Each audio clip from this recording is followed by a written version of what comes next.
Hello everyone, আমি পুনম। আমার একটি নতুন ব্লগে সবাইকে অনেক অনেক স্বাগতম। আগের ব্লগে সকলেই দেখেছো আমরা বারবিকিউ নিশানে গিয়েছিলাম। সেখান থেকে ফেরার পথে কোন্নগরের এই যে অবনীন্দ্রনাথ ঠাকুরের বাড়ি আমরা ঘুরতে এসেছি।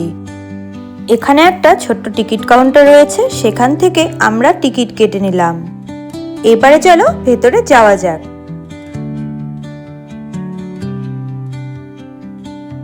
এই যে জায়গাটি দেখতে পাচ্ছ, এখানে অনেক রকমের মাছ রয়েছে।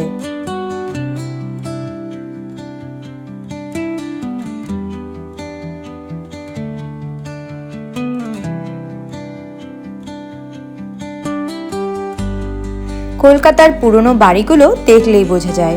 এই যে দরজাগুলোর সামনে আমরা সবাই মিলে ফটোশুট করছিলাম।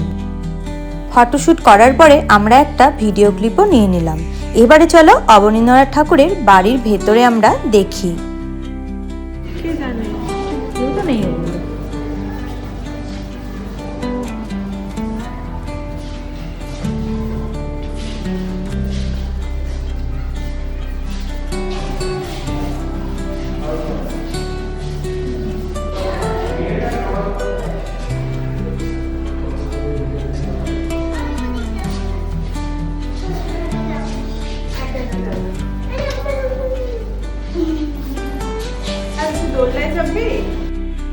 অবনীন্দ্রনাথ ঠাকুরের ঘরের ভেতরগুলো আমরা ঘুরে দেখলাম। বাইরেটাও দেখো কতটা সুন্দর, বেশ সাজানো গোছানো, দেখতে কিন্তু ভারী সুন্দর লাগছিল। আমরা ঠিক বিকেলের দিকে এখানে এসেছিলাম, তাই রোদ ছিল না, ঘুরতেও বেশ ভালো লাগছিল। নদীর ধারটা খুব সুন্দর গো।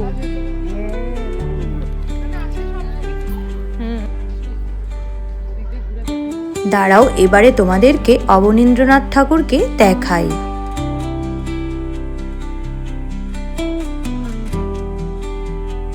বাচ্চাগুলো এখানে এসে ভীষণ এনজয় করছিল। তোর দিকে তো ওজন কমে গেছে। হ্যাঁ, ভালো করে বস। স্লিপ খাওয়া খাওয়া বাচ্চাদের না। ওজন উঠবি? তুই স্লিপ খেলে খাবে একটু। কি ওকে দেখো, ওখানটা একটু ভাঙা আছে কিন্তু।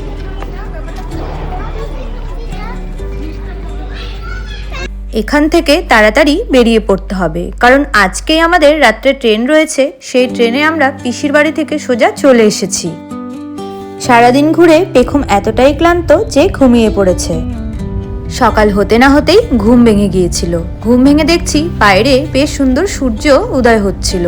তো প্রকৃতির এত সুন্দর দৃশ্য দেখতে দেখতে একটা যেন মনে হচ্ছিল পজিটিভ এনার্জি কাজ করছিল।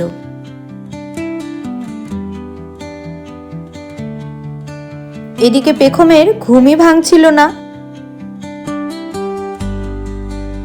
এই জমিগুলো যখন দেখি তখনই মনে হয় এই আমরা চলে এসেছি আমাদের শহরে।